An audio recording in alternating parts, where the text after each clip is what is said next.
This is PT Pro Talk, the podcast for physical therapists who want to improve their clinical skills and be more successful. I am Mariana Parks, physical therapist and your host, and today I interview Dr. Stephen May to talk about different research designs. We will cover a brief description of each design, their uses, limitations, weaknesses, and advantages, with a few examples for illustration. Dr. May is a PT with over 30 years of experience. He was a professor at Sheffield Hallam University, teaching on research methods and musculoskeletal care, and supervising many master's and PhD students. He has written textbooks with Robin McKenzie and has over 100 publications.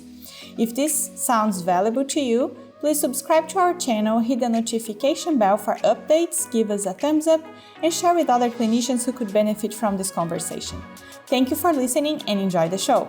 PT Pro Talk is only possible with the support of the forward-looking and innovative companies like Systems for PT, the Do Anything Anytime EMR.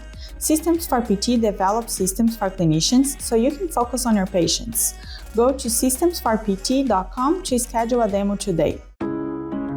Sarah Health. Skeptical? I was too. But with Sarah Health, you will be as pleasantly surprised as I was. They focus on simplicity, no complicated apps for your patients to download, just streamline RTM. Hi, Stephen. Welcome to PT Pro Talk. How are you today? I'm good, thank you, Mariana. Awesome. So I'm glad to have you back. Thank you. So let's start talking a little bit about yourself, your background. So for the ones that don't know you. Certainly. So I trained as a physiotherapist quite a long time ago now, back in the 1990s, 1980s. I was in clinical practice for a number of over a decade, 10, 15 years, mostly in primary care in a GP clinic here in the UK, working within the National Health Service. And my speciality is musculoskeletal patients, obviously. I then moved to a university position. I still carried on treating patients, but was more involved in teaching physiotherapy courses, particularly teaching research. Well, I came on to particularly teaching research methods. That became my special area, really. Besides all the clinical courses that I had done earlier on in my career, I did a master's in health services research, which I think was probably the most interesting degree I did, and certainly the most relevant to what we're going to be talking about this morning. And so more recently, my time at the university has really been around research at master's level and at PhD level. And I'm largely retired now from that. I still do some PhD supervision, and I'm still involved in some writing research projects. Along the way, I have written with Robin McKenzie a number of textbooks and also a very large number of research articles, primary and secondary research articles. By primary, I mean collected the data for them. By secondary, I mean systematic reviews. And my publication list is over 100 publications by now. So that's a little bit about myself. Awesome. That is over 100 publications, wrote textbooks with Robin McKenzie, a whole career in research. That's awesome. So we are going to jump about our research topic today. So we're going to talk about different research designs, right? So could you provide us with a brief overview of each design, and then including their uses, limitations, weakness, advantages, and then if you have some time, additionally, some examples to help us understand? Certainly. So we're going to talk about, I thought it would be interesting to talk about the different study designs, sort of starting from the more straightforward. And the most straightforward design, it's not really a design, it's a publication, are case studies. And case studies are literally a summary of a particular patient that you have seen, one has seen. It's not about evidence for effectiveness. That's a key thing to emphasize about case studies or case reports. They are not evidence of effectiveness. What they're doing is they're highlighting some lesson or unusual quality or feature that you have noticed within that patient. For instance, there could be some unusual clinical presentation of a very standard a type of problem that is seen in a new way. So, for instance, an established case, like, for instance, in McKenzie arrangement, but you've seen it in a new site. So, extremity text, or, for instance, a red flag patients. Quite often people will publish case studies that detail an unusual presentation of what turns out to be a red flag. Something new, some novel case. For instance, when AIDS, the disease AIDS, was coming to light in the US in the 1980s, the first cases were actually presented in the medical literature as case studies, so that people became aware of it initially through that direction. So lots of different things can be used as case studies. They're obviously relatively easy to write, so lots of people use them as an entree into writing. And like a lot of these early case designs that we're going to talk about, they are simply descriptive. You're not doing anything. There's no manipulation of any variables. There's no complicated analysis. They are very descriptive. A couple of examples from personal experience. We published, Charlotte Krog and I from Denmark, we published a case study of what we call a derangement of the temporomandibular joint, a case study using mechanical diagnosis and therapy, MDT McKenzie method. So nothing particularly new about that, in the sense it was a derangement, McKenzie classification, but there had never been one reported before in the TMJ, the temporomandibular joint. So that was the novelty there. The other ones that we published were around when we were first documenting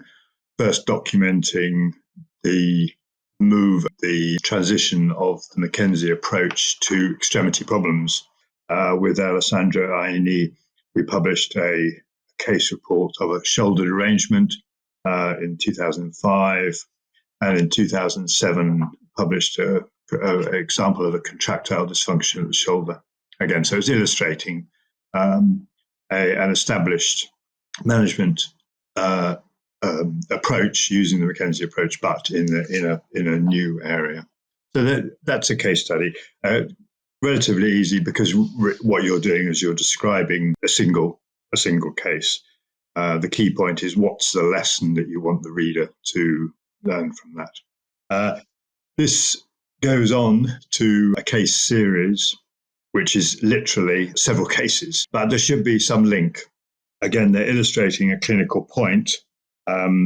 They could be done, typically they're done as part of a research program, or there's something similar about them. For instance, Cleland and those authors who were developing clinical prediction rules, they did a case series of only 3 patients.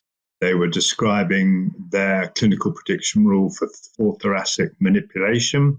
They had 3 cases. 2 of them fitted the clinical prediction rule model, and they reported their outcomes at 1 week. They had good outcomes. 1 of them didn't fit the model, and they had negative, poor outcomes at 1 week. So in other words, it was illustrating part of a wider publication program about clinical prediction rules. We had a case series I published with Audrey Long, which was an extension of her initial randomized controlled trial in 2004. There were some of that only had outcomes at 2 weeks, and we had some of the patients at the end of that 2 weeks who were not satisfied with who didn't have good outcomes, and we went on. Those patients then received their matched directional preference exercises, whereas they had been unmatched in the initial randomized controlled trial. And we followed the group of about 90 patients in a case, what the publishers wanted us to call a case series. We initially wanted to call it a crossover, because we felt they'd been crossed over to their matched treatment, but the journal decided to call it a case series. And so we reported their outcomes in the second 2 weeks after that randomized controlled trial. So there's different things you can do with the case series, because obviously there's more than one patient, but you can carry on reporting them in a single group, like that one reporting there with Audrey Long, or that dichotomous outcome there. Quite an interesting way of talking about it with the thoracic manipulation clinical prediction rule. Okay, are we all right? Okay. With those? We're good with case studies? Perfect. Yeah. Go on then to talk about surveys. Now, surveys have lots of uses. Again, they're very much a descriptive type of study. You're not particularly doing anything, you're observing the real world. They can be surveys of physiotherapists, PTs. They can be surveys conducted on the general population. They can be of patients. And for instance, you could talk about, well, how do PTs classify low back pain patients? And you could take 100 PTs and see how they classify, what classifications that they fit into. You could take a bunch of patients and you could describe their gender and their age and their particular clinical features. You could talk about a survey of the general population and how many of them report low back pain, and how many of those in the general population who report low back pain seek help from a GP or from a physiotherapist. So there's lots of types of surveys that can be done, and they are descriptive, but they give a very useful background information about whatever that topic happens to be. So it's a way to understand the real world, is I guess a way of saying it. There are obviously problems, as with all research, how much we can trust their findings. The particular problems, and actually these apply to lots of research, but it's about how is that sample obtained, and about the non-response rate, and about who are the participants.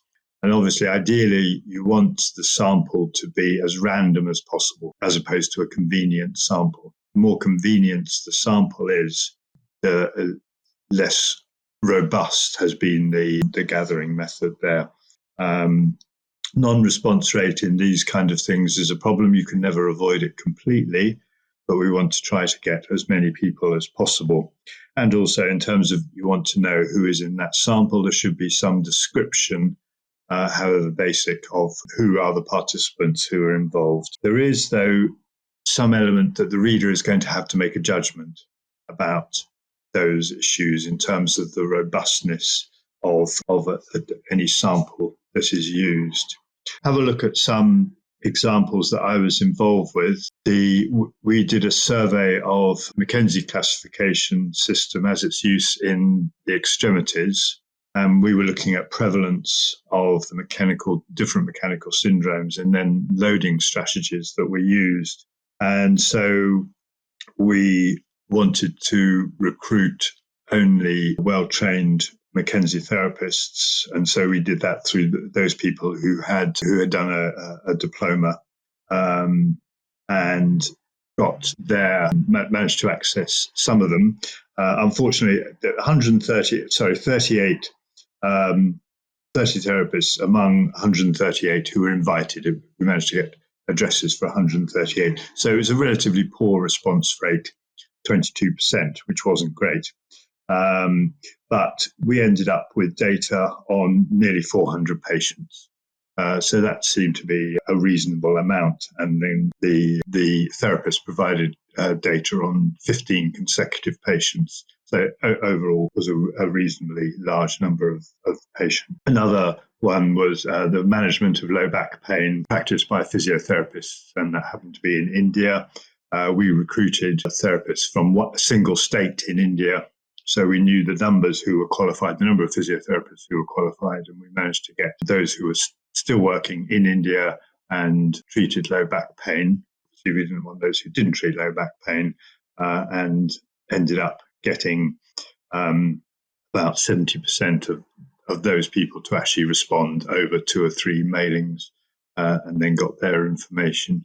Those surveys can provide lots of interesting and useful data. Those were all done by direct communication through email with the participants. We did another one where we wanted to find out about musculoskeletal physiotherapists towards some guidelines here in the UK, which are called the NICE guidelines. Not nice as in pretty or thing, but it's an acronym, and they had recently been published. And to do that, what we did was we went through an online SurveyMonkey tool and alerted physiotherapists through social media to then opt in to actually doing it. So that's another way of doing a survey, not through direct contact, but through putting it up on social media and then making people aware of it. So there's lots of ways surveys can be done, lots of areas that surveys can look into. Finding out about what I would term this sort of background information is very relevant. Can be looked at, as I said, patients, physiotherapists, and the general population. We're good with those? Yes, I think so. Yeah. Okay, jumping to the next one. I gave you a tough mission here. We have to go through them. Okay. So we'll go on to talk about cohort studies now. Cohort studies, sometimes known as longitudinal studies.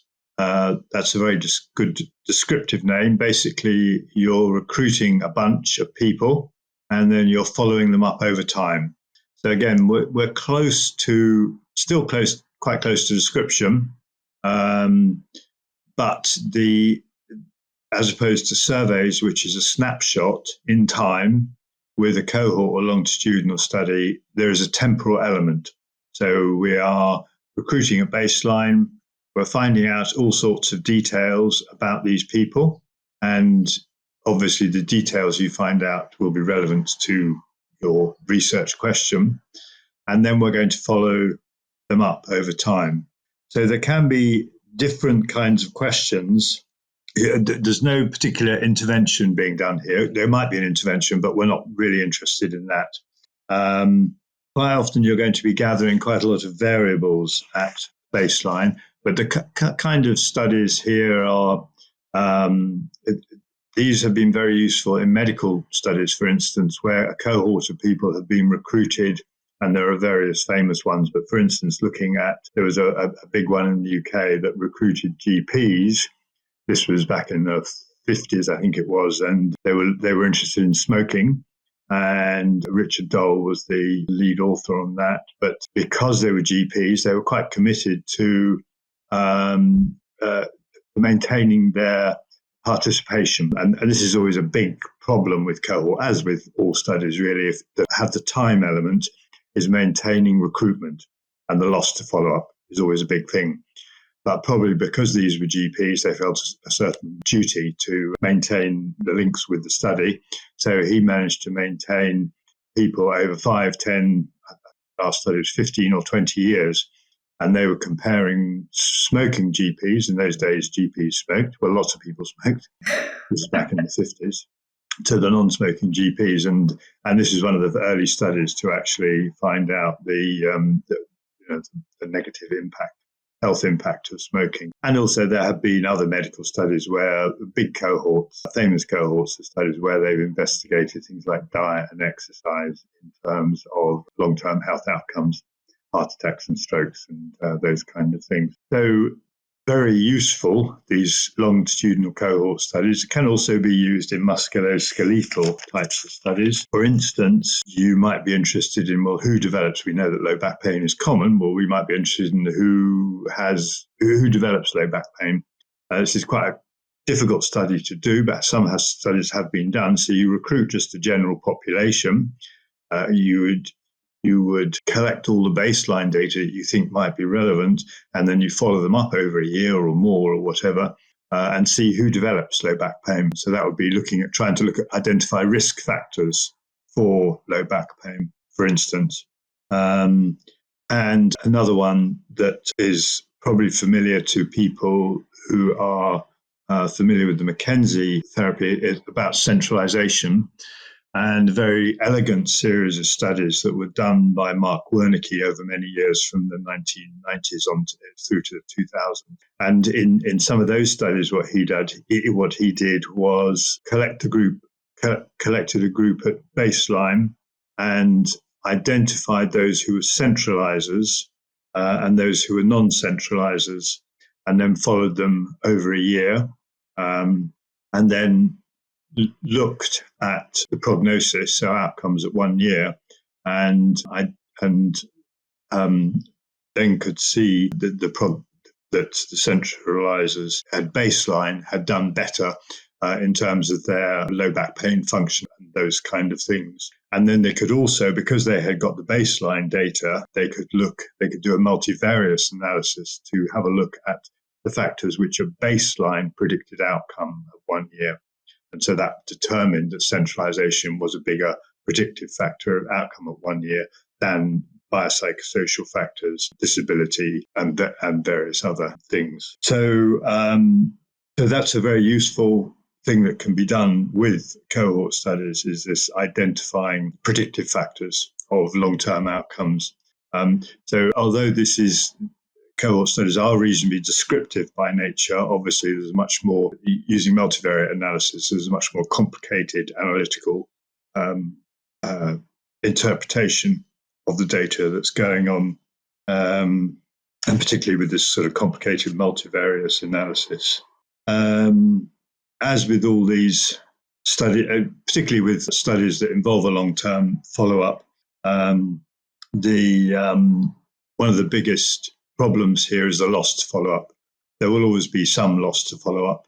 It's unavoidable, but the loss to follow-up obviously creates a potential bias, and you don't know if the reason will those who are lost to follow-up bias your results in some way. And a very elegant way to do that is that one of Wernicke's studies looked at was comparing at baseline those who had been lost to follow-up compared to those who were retained at follow-up, and having a look at identifying if there was any particular difference, systemic difference between those two groups.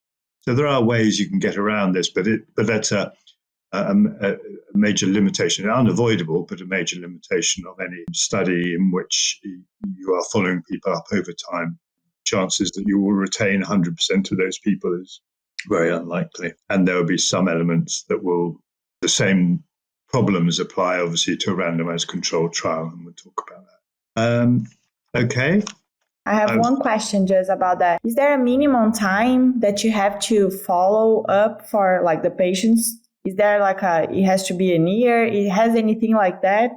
There isn't a minimum time, but this comes into the sort of an understanding of the natural history of these type of problems, which we know much more about now through a series really of cohort type studies that were conducted by Peter Croft and other epidemiologists in the 90s and the 2000s, where we know that low back pain, it's daft to think about low back pain history as taking place over a few weeks or a few months, because for most people, it's really a lifetime history, or it's certainly, it's unusual for people to have one brief episode. When you look at the epidemiological picture of back pain, it's a minority who have a brief acute episode, get over it, and they are finished with back pain. The majority of people who have back pain appear to have episodes, recurrences, or they have long grumbling, sometimes better, sometimes worse. So it's got to be a year-long follow-up, really. There's nothing particularly magical about a year, but certainly that is better than 6 weeks or 6 months. Some studies follow up for 5 years and 10 years now, which is extraordinary, and obviously makes that problem of loss to follow up even more, but it gives us even more information. So because of the long-term nature, and we know much more about the epidemiology, the long-term epidemiology of back pain than anything else, because more work has been done on that.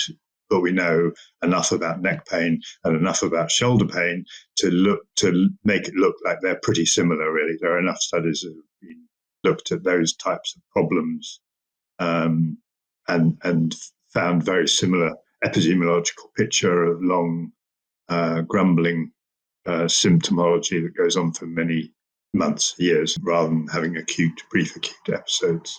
Yeah. And without the musculoskeletal problems, it probably is, well, we don't know. We assume that they're short and brief and acute, but actually, well, we probably had the work hasn't been done to investigate. Makes sense. Does that address your question? Yes.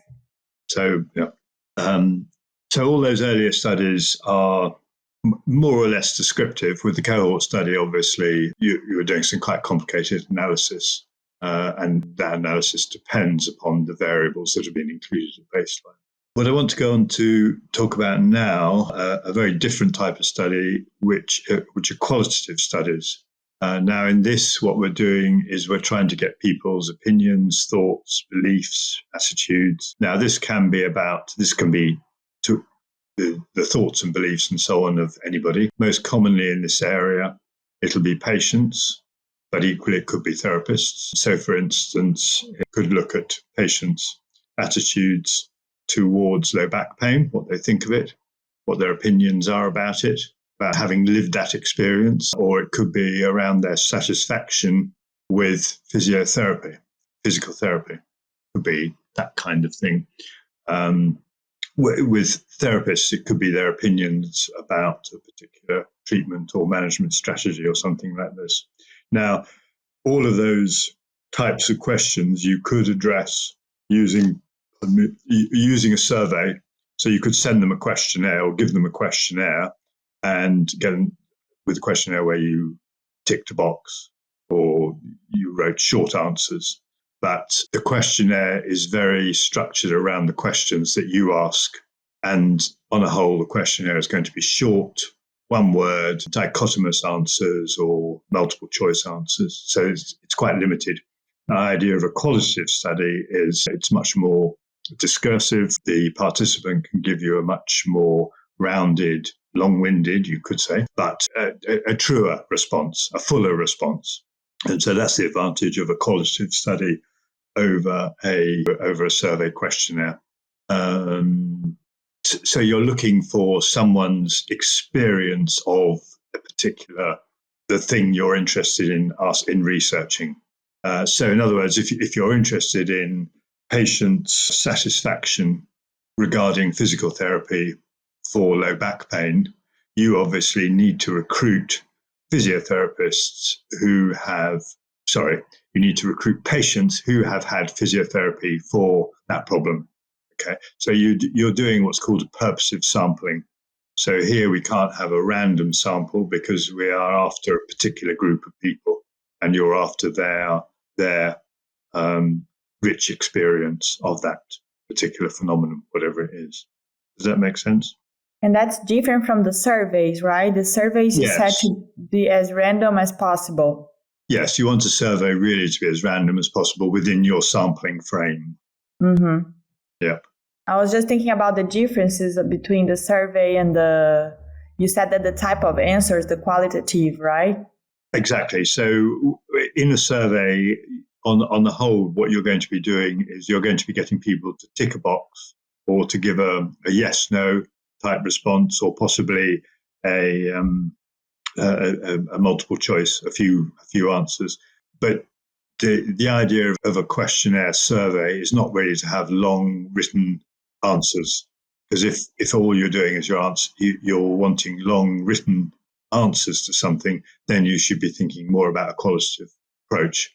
Okay. If you want people's lengthier, more discursive, more rounded responses or experience of a particular phenomenon, then it's better to do a qualitative type of data gathering. Okay. Yeah. So data can be gathered in that. So it's in-depth understanding of a particular topic, really. This is done usually through either one-to-one interviews or a focus group. So you can do a semi-structured interview as the normal way, or a focus group with 4 or 5 or so or more. There's no magic number there.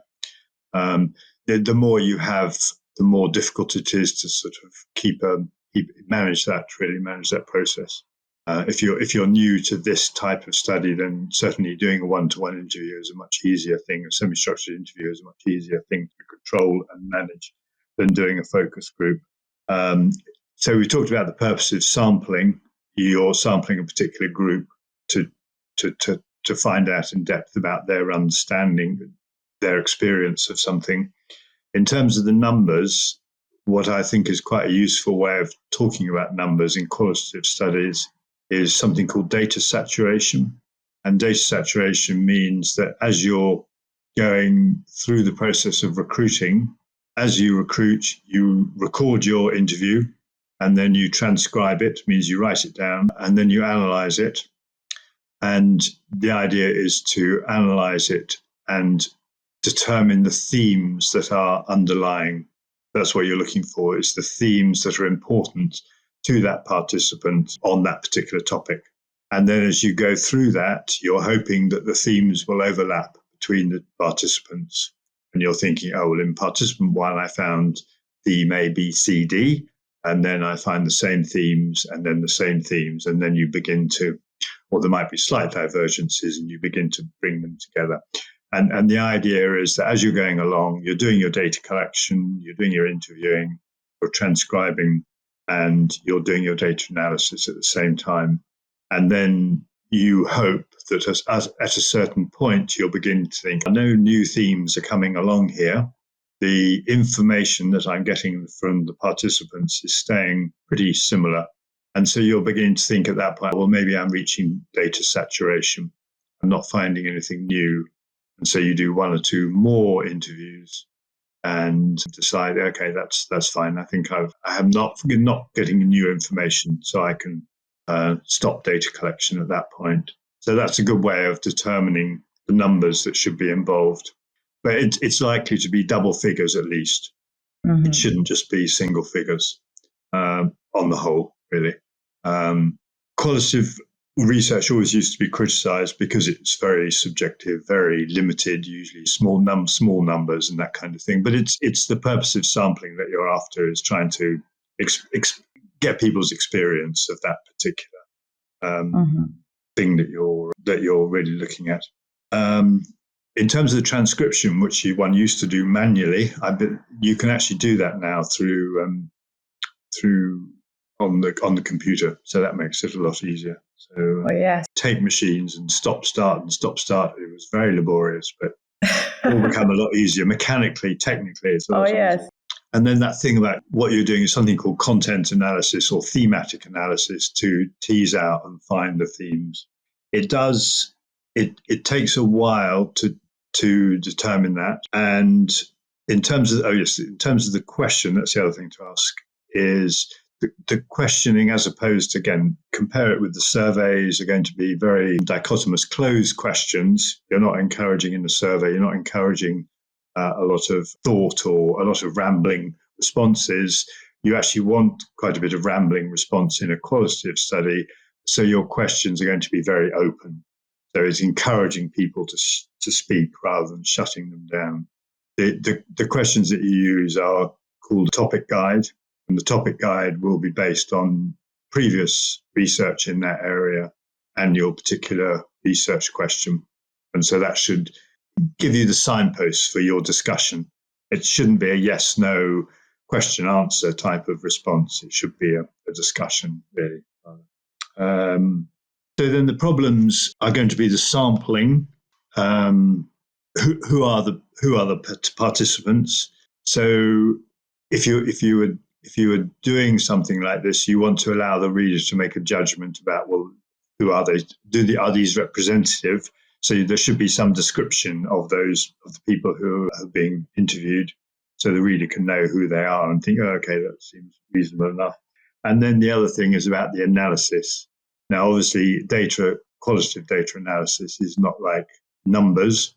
It's not like quantitative data analysis where you can just stick things in a computer and press a button as long as you've got the right equation or whatever. In this, it's much more involved. You are the analytical tool. So there's obviously an element. There is an element of subjectivity to that. So a way around that is to ensure that you have somebody else that is independent data analysis, which is being done at least in the first stages.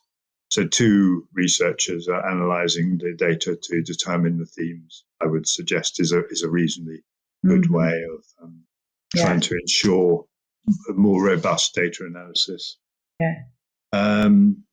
Somebody has described the qualitative equivalence of validity as being sort of credibility, which is the true exploration of some of the matter, transferability, which is sort of relevant, similar to external validity, dependability, and confirmability. So they are attempts to, in quantitative research, you have external validity, which relates to generalizability, and internal validity, which relates to the robustness of your methodology.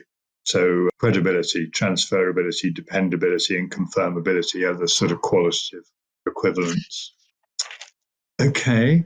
Looks like it's a challenge. Yes, and I've done a few of these qualitative studies. In one of them, it was about patient satisfaction with their low back pain management under physiotherapy. I recruited, I think it was over 30 patients for that, and that determined the total of about 7 or 8 different themes that came out, which related to satisfaction. But also within that data collection period, there were other things that the patients talked about, and that's that issue about you don't want to shut down people's experience, you want to let them talk. And so also published another paper which was about patients' attitudes and beliefs about back pain and its management. So that was the same data collection, but out of that came two papers, sorry. But yes, I mean, the application of qualitative data is very widespread indeed. Yeah, I just imagine that's a lot harder. You have to have a lot more time, let people talk, and then how you analyze the data. Yes, challenging. Exactly.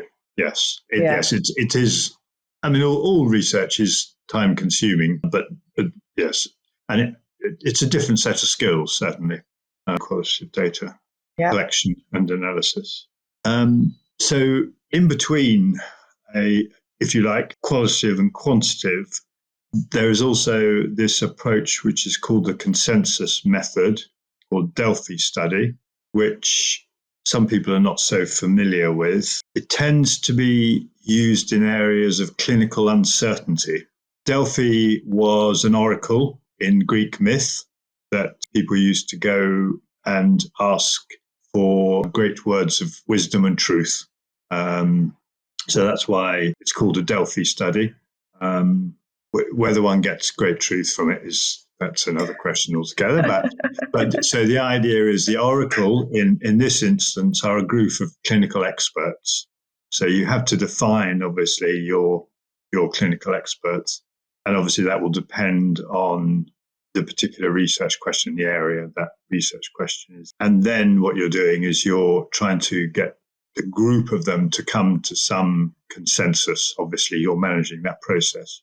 It's been used for a number of things in the past. For instance, and as I said, it tends to be used in areas of clinical uncertainty. That's the justification. We don't know that much about it. All this is very much around people's opinion. So let's get people's opinion who are potential experts. So, for instance, around classification for low back pain, lots of disparate opinions on that topic, so that will be worthwhile. Or signs and symptoms relating to spinal instability. So sort of slightly nebulous things around which opinion is could be considered to be quite valuable. So then you've got to define your group of experts. Obviously, that's the other thing. And with this, you are starting with a very open question. You're trying to get as many responses as possible from your group of experts. And then what you're doing is, as the researcher, once you get their first responses back, you will synthesize that, you will remove synonyms or put synonyms into one group. And so you hope to narrow down what they have said as their initial first response, and then you feed that back to them. And then you're getting them to weight it and rank it and say which is most important, least important, and then also reach some sort of agreement amongst the whole group. And this goes on for several rounds. Usually it's about 3 to 4 rounds of weighting the important things and sending them back out, and you the researchers, analysing their responses, sending them back out, getting their responses, until you end up with, you hope, consensus conclusions on that particular topic. So the issues are around, well, who are the experts? The keeping people on board as well, like all things that have several rounds, is an issue.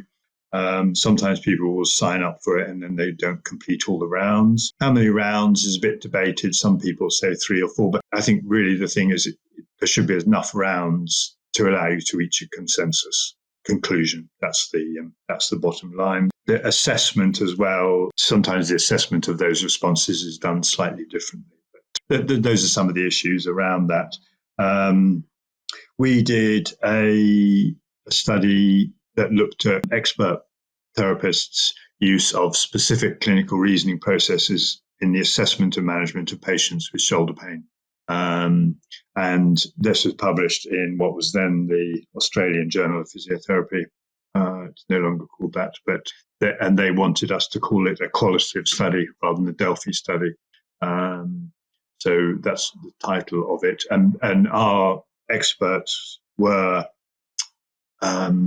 based in the UK, and we recruited upper limb specialists. So they were people who had that in their title, basically consultant physiotherapists in shoulder problems, consultant physiotherapists, upper limb, that kind of thing. And again, just started off with a very general question about list all the issues that you think around that assessment and management.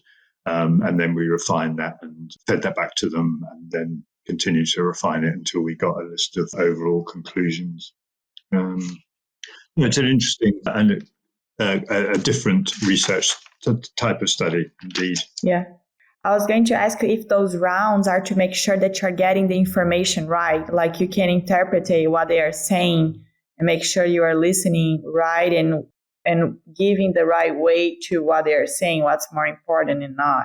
It's more about trying to find which items they think are most important. Mm-hmm. You hope that in the initial round, you've understood what they say and you've accounted for all the items. There might be overlap of items in the sense that people might describe the same thing but slightly differently.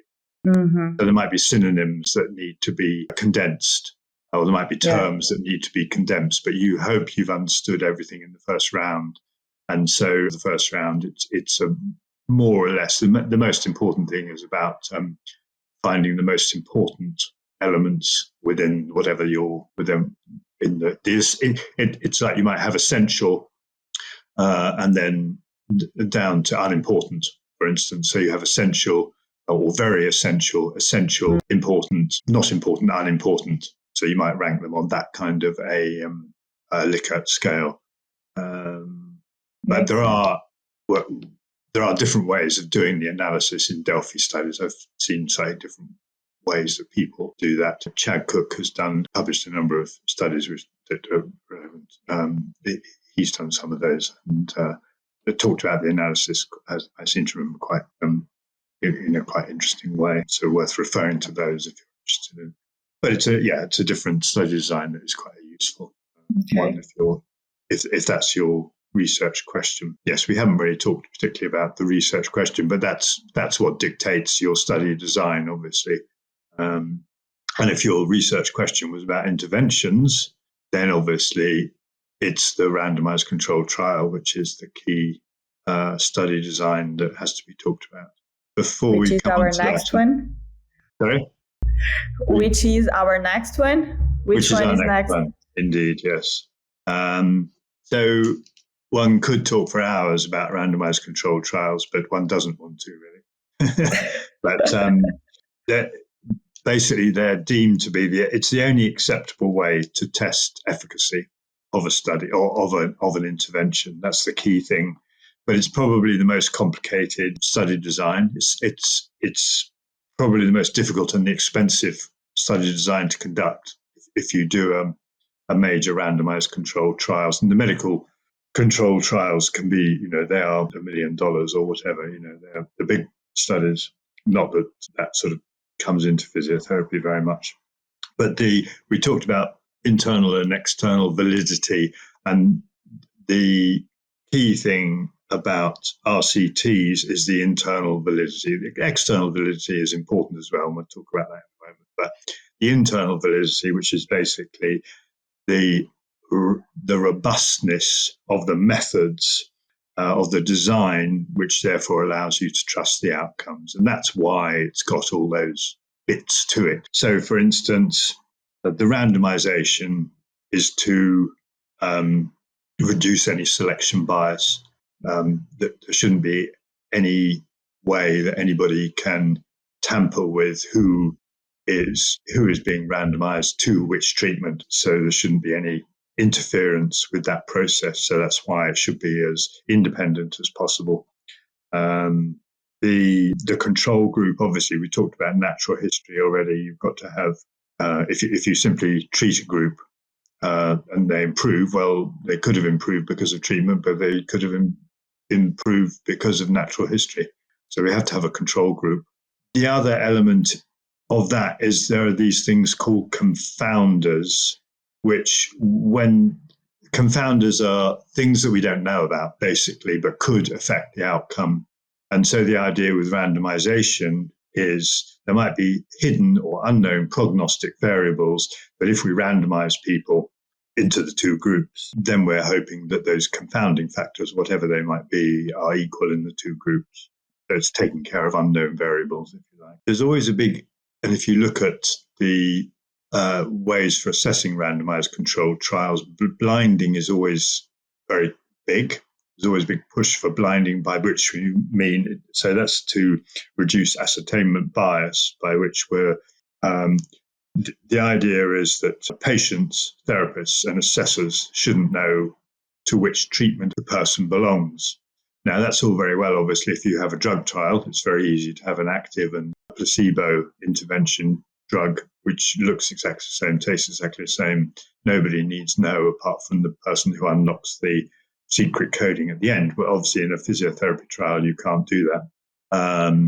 And on the whole, the patient is going to know, and the therapist is going to know what intervention is happening, and they might be involved with it, obviously, if it's exercise or manual therapy or whatever. What we can have in physiotherapy trials is blinding of the assessor. That's pretty key. And they do have some complicated ways now of trying to take people's opinions and preferences around, do they have a preference for a particular treatment? And that's trying to evaluate that kind of thing. But the idea with all these things is that everything is equal except for the treatment. That's what they're trying to do, to reduce everything to that. I mean, as I said, we could go on and talk about it much more, but I just want to think about the key things about trying to interpret an RCT, I would suggest, or some of the key things anyway. Are the treatment groups equal? It is a key point, a baseline. Now, most trials will have, or all trials should have, a table 1, which will be a description of the two groups. So that's what they look like at baseline. And you should be able to, most trialists will have done a test of significance to see there is a difference between the two groups at baseline. And there shouldn't be. Basically, they should be the same. And a whole range of different demographic clinical variables at baseline should show that the two groups before the treatment started look like the same. And then the other thing is, are the follow-ups the same? And as we talked about already, there will be loss to follow-up. That's bound to happen, particularly the longer it goes on. And so the thing you want to look out for there is any attempt to analyze those patients who are lost to follow up. And that is done in something called an intention to treat analysis. It doesn't really matter exactly what that is, but there should be, in the methodology, in the analysis, there should be some attempt to account for those patients who are no longer there at the end. And they could, for instance, follow their last known data, or they could take the mean of the outcomes and follow and input those. But there should be some attempt to try to compensate. Otherwise, you've got a bias of those who are lost, bias sampling there. And then you're looking at the outcomes. We'll talk about the outcomes in a moment. So around the weakness or the interpretation of RCTs, and I think when people are looking at RCTs, that's the most important thing is their interpretation. There's a difference between the real world, between the patients who go through your clinic and the randomized controlled trial. There will be an inclusion-exclusion criteria in the randomized controlled trial, as opposed to you will be treating all comers. And then have a look at that table one, have a look at the demographics. Do they look like the sort of patients that you see? I think it's quite an irrelevant thing. And then the other thing to think about is the treatment. And particularly sort of going back a while, when you look at randomized controlled trials, the treatments are very standardized. You might have a randomization, for instance, to McKenzie and a control group of doing some other exercises. And for a start, there might not be very much description about what they've done, what they mean by McKenzie. And as opposed to so you might have a standardized treatment without very much description, as opposed to what you would do in the clinic is you will be tailoring your treatment to the particular patient in front of you. You won't be standardizing it to every patient who comes through. The other thing is that you will be progressing and changing your treatment as the patient goes through their 1 or 2 or 3 treatment sessions. You're unlikely to be treating them the same on the 3rd treatment session as you did on the first, for instance. On the whole, in randomized controlled trials, they don't have that leeway.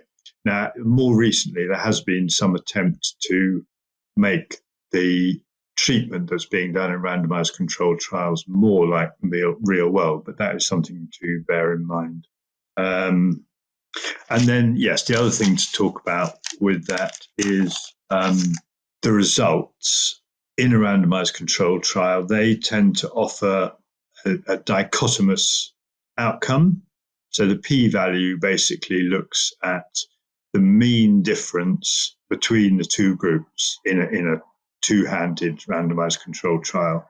So they will test the p-value, and if it falls below 0.05, then it will be stated that the p factor is a probability factor, that there is the difference didn't occur by chance. So there is a true difference between the groups.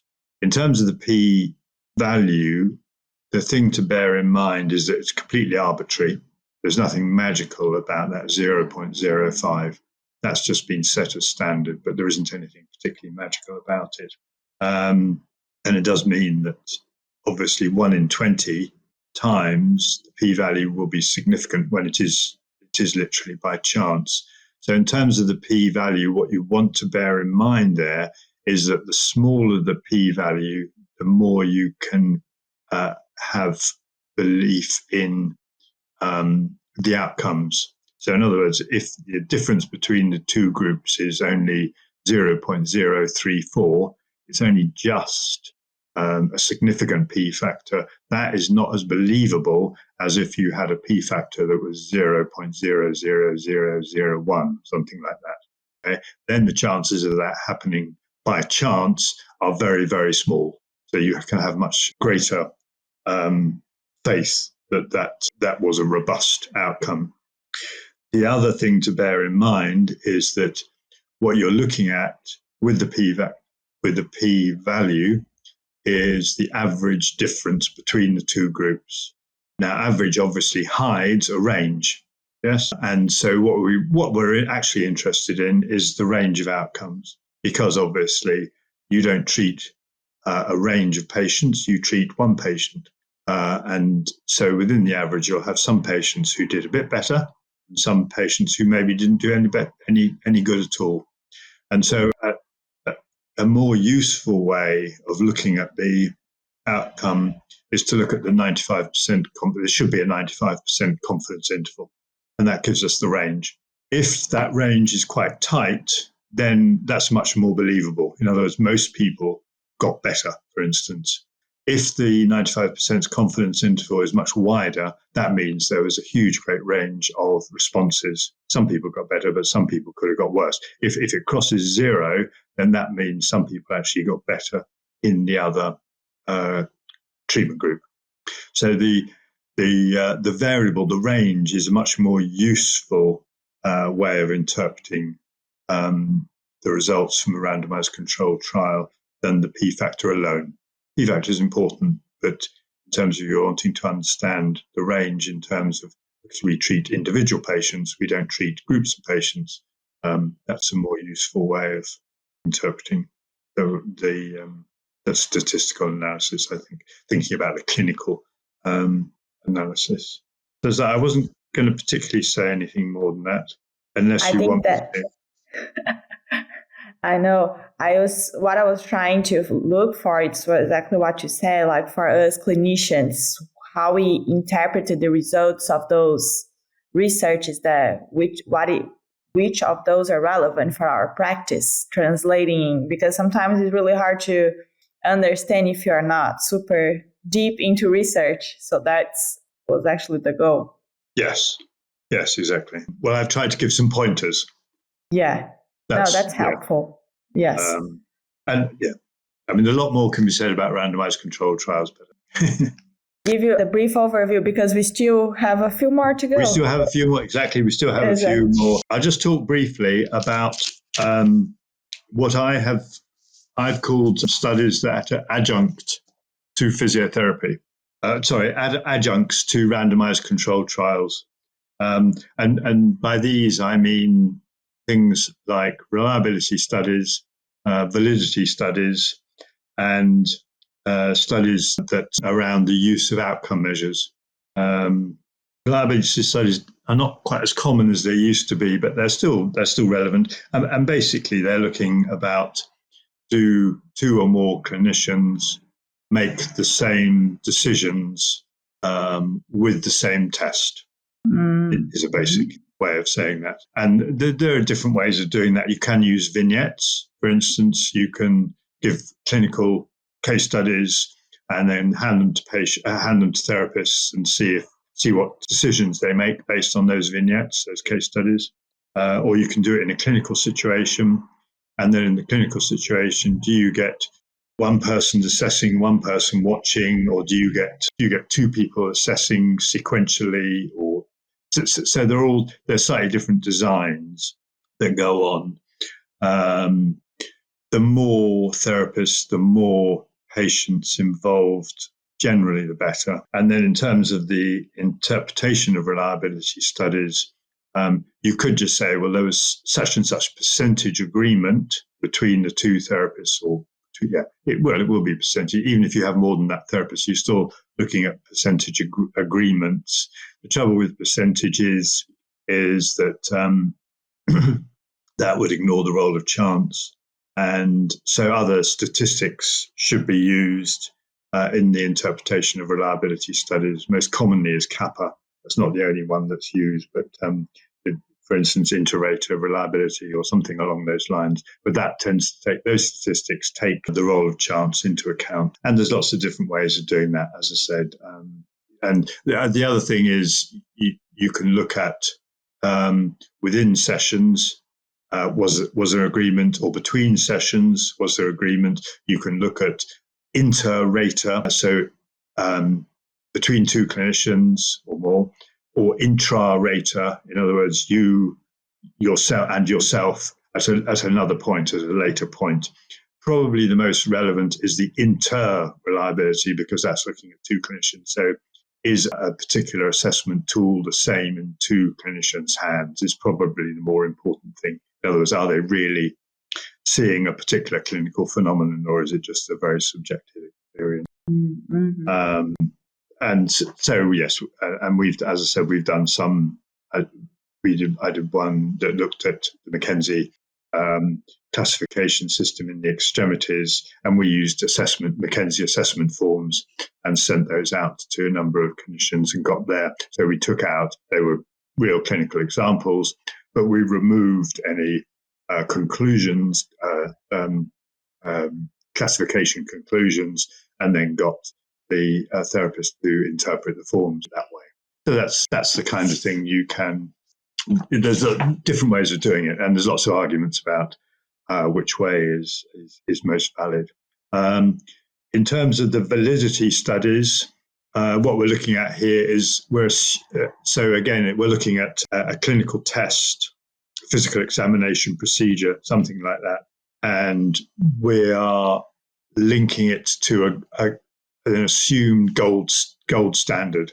So, in other words, if it's a test for instance, sacroiliac joint, there are numerous tests for sacroiliac joint. Is there a gold standard test? So, injection into the joint, for instance, you could deem that.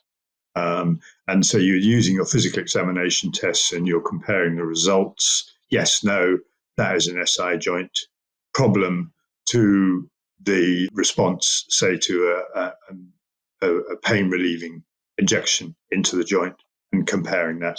We did one. We looked at a clinical test for the diagnosis of lumbar spinal stenosis, and we had the gold standard for that was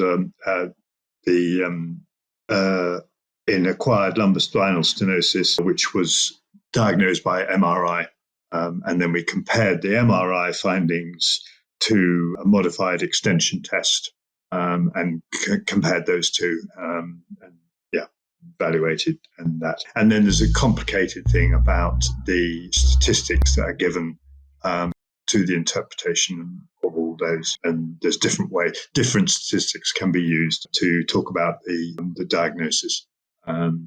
That's a whole new thing. But more complicated, yes. And then another interesting area, actually, in terms of these adjunct studies, I think, is around outcome measures, and particularly for people who are non-English speaking. Most outcome measures were initially published in English, and obviously as English, they are not relevant to non-English speaking patients, for instance, and yes, the patients we want to.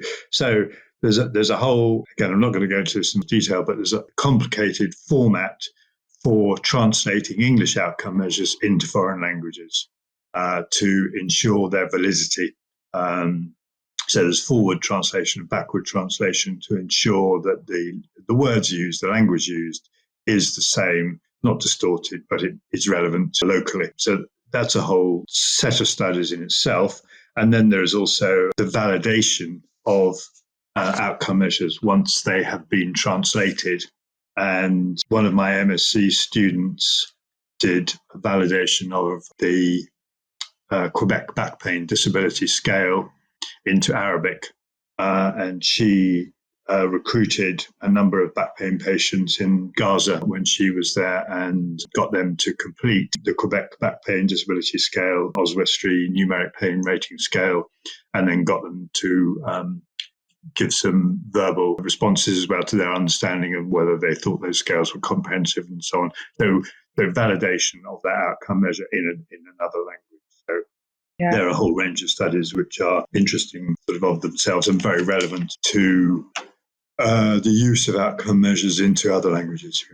Yes, very interesting.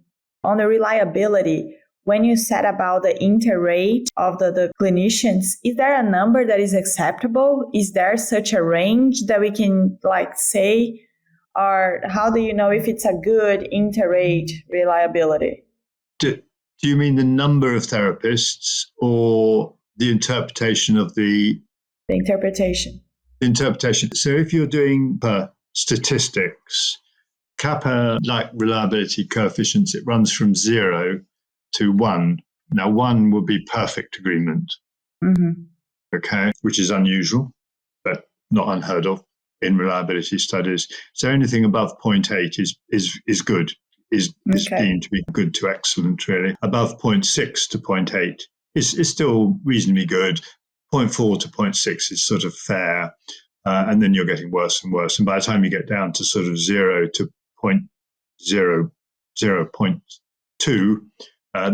that's considered poor, so pretty rubbish, really. You can, with kappa, actually also get negative values. And there have been some studies, particularly studies that are palpation-based studies, have had very poor reliability studies in which negative values have been found.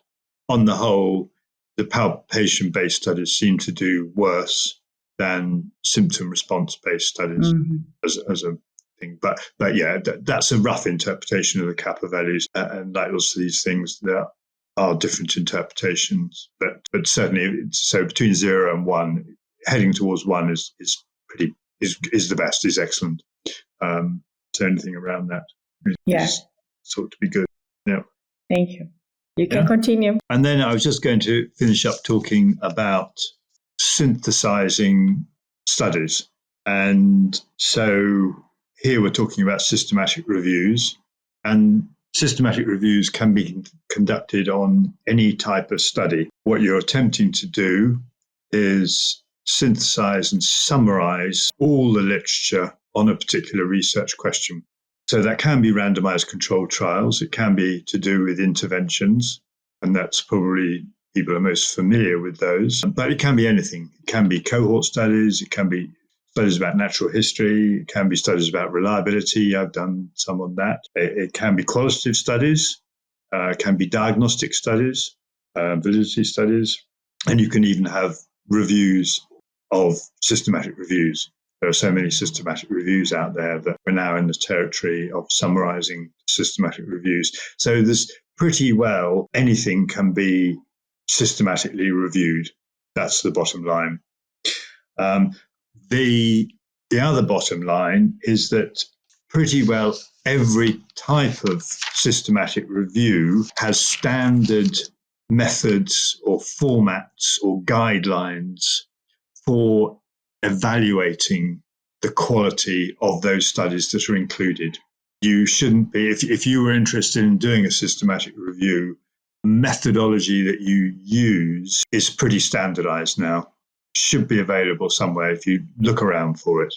For instance, there are big databases like Cochrane in the UK, but it's an international thing really, but it's based in the UK, but started off in the UK.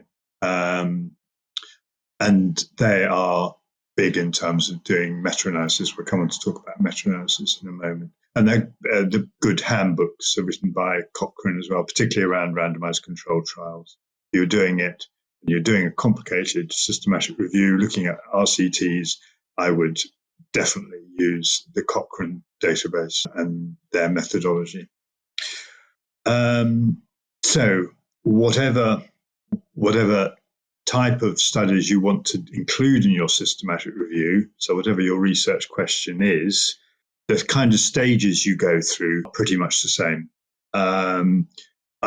If you were going to be doing it, I would publish your proposal with something like Prospero, which is an electronic database that's held by York University, I think it is. But that's good for a couple of reasons. I'll come on to them in a moment. So what you should do first is determine, if you're going to do a systematic review, is determine that it's necessary to do one. There are lots of systematic reviews out there. You shouldn't be repeating work that's already just been done. If somebody is doing a systematic review, again, if you look at Prospero, that will tell you if somebody is already in the process of doing that.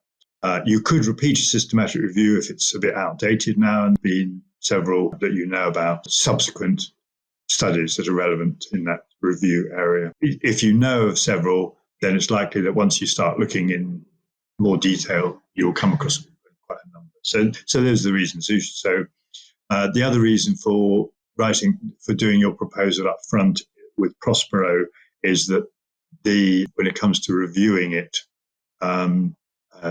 you can guarantee to the reviewers, if you're trying to get it published, which is presumably the reason you're doing it, they can check that you haven't changed your proposal, your methods en route. So the stages, first of all, you've got to identify all the studies. So that means from different sources. So that will include searching things like Medline, CINAHL, et cetera, all those kind of electronic medical databases. Also, an important thing is to search the reference list of the studies that you do find. However tight you try to make your search strategy, you will always, for some reason, and very annoyingly, acquire a lot of rubbish en route. So you've got to filter out the studies that you have got. So first of all, there'll be just filtering out from the titles, and then you go down to the abstract, filter them a bit more. You should be using predefined criteria for what's being excluded, what's being included. So then you'll end up with your n number of studies. Hopefully it'll be possibly into double figures, something like that, but not hugely more than that. One of the problems with systematic reviews is you end up with huge amounts of data. So that's the difficult thing. And the more studies you have, obviously, the more data. So it can be a bit overwhelming. But then you've got to do your systematic collection of that data. So the outcomes or whatever the variables are that you're interested in, particularly, it'll be outcomes probably. And then you come on to doing your synthesis of that. So how are you going to summarize that data? There's two ways of doing that. One is a narrative summary. So you're using words to summarize the data that you have found and included. So that's a normal systematic review. Or you could use numeric data, and that would be a meta-analysis. Now, if the data is, if it's numeric data and it can be combined, it's logical to summarize it. So in other words, there's a degree of homogeneity about the studies that you have included, then it should be really summarized in a numeric way. Okay, that's the sort of bottom line nowadays. So that would be a meta-analysis. So you go through exactly the same process as a systematic review, but it's your final bottom line, your ending is different. It's not words, it's numeric. Well, it's particularly, it's a picture, it's a forest plot. Are you familiar with a forest plot? I don't know. We can't have. So a forest plot is where you have those diamonds. So you have a number of studies on the left-hand side, and then you have your equal line of equality between the two. You're looking at two different treatments, so control and whatever. And then you have your diamonds for each individual study around the line of balance. And then you'll have your bottom diamond, which will be the overall, the summary of those particular studies you included in that particular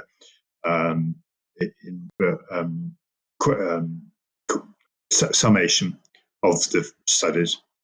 So, for instance, you might have 5 or 6 studies looking at short-term pain, for instance.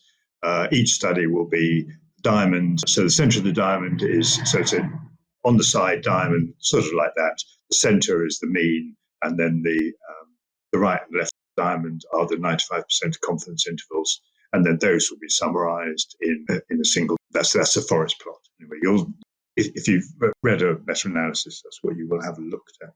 And I think that sort of is a very quick through most study designs that we've left out some, obviously, but that most physios will come across if they are reading the literature.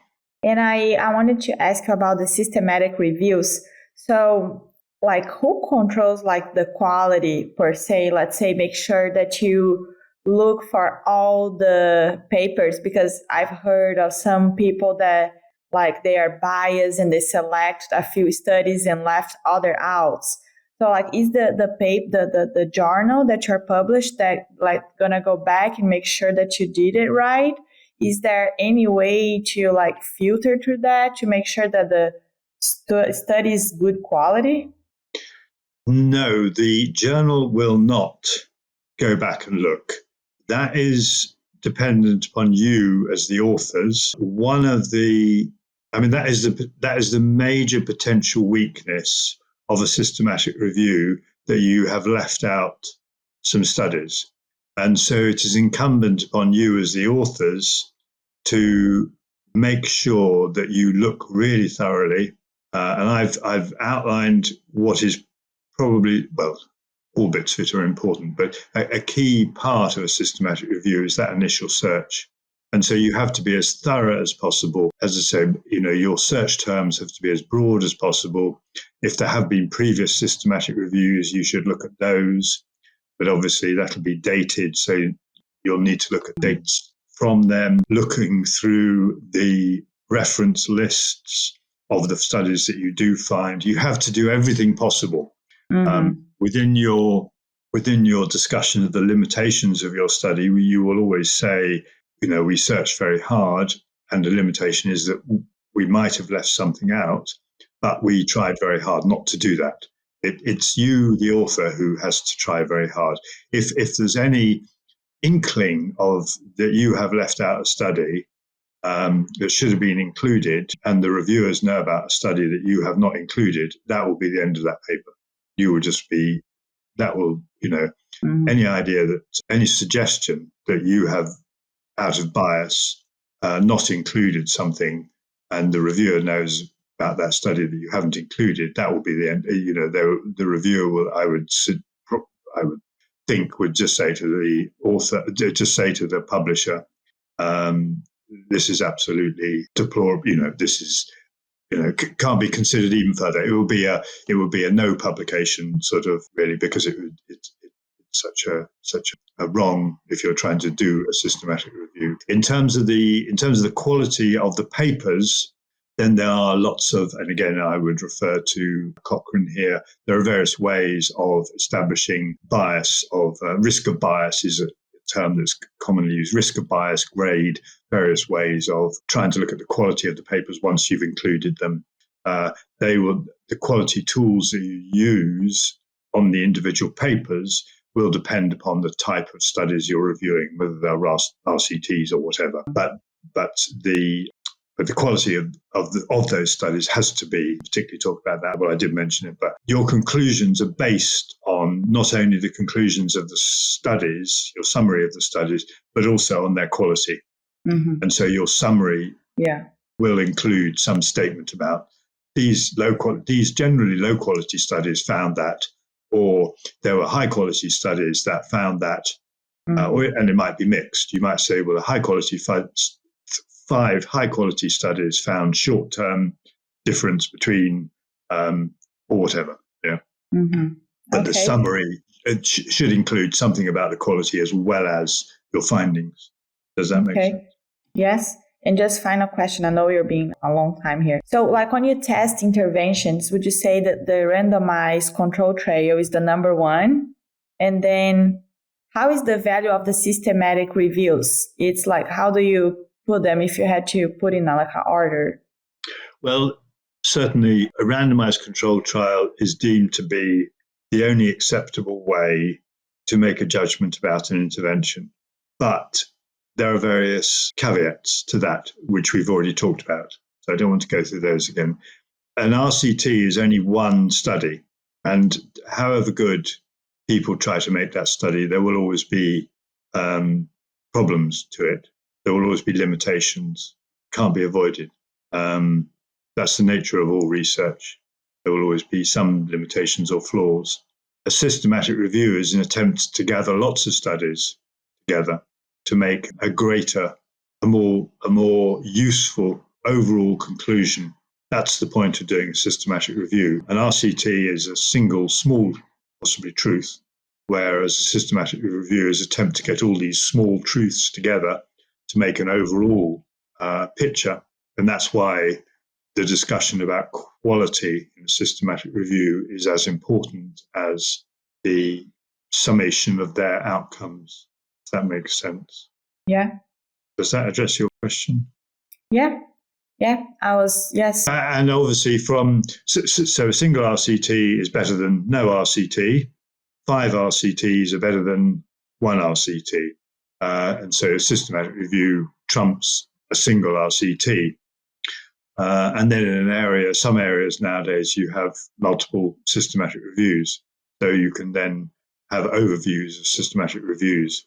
And quite often, when you come onto sort of guidelines and things like that, or clinical decision guides, that sort of thing, they are going to be summarizing multiple systematic reviews.